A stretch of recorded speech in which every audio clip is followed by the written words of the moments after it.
দাঁড়ান, আপনি এখন স্বীকার করেন দরাজকণ্ঠে পুলিশ কর্মকর্তাদের একটি মেয়ে প্রশ্ন করছেন, আপনারা কি কোটার পুলিশ?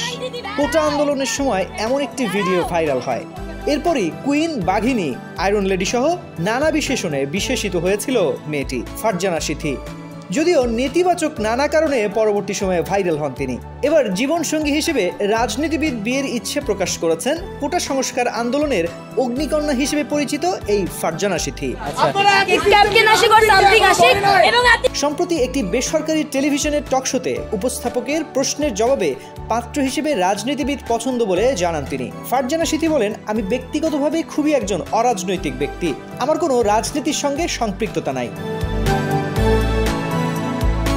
তিনি আরো বলেন, যদিও বিয়ে করার পরিকল্পনা আগামী 5 বছরেও নেই, যদি করিও তাহলে রাজনীতিবিদকে করব, কেননা রাজনীতিবিদের দেশকে নিয়ে সরাসরি কাজ করার জায়গা থাকে, দেশের স্বার্থে, দেশের মানুষের স্বার্থ রক্ষার্থে কাজ করে, তাই রাজনীতিবিদ চয়েস করব।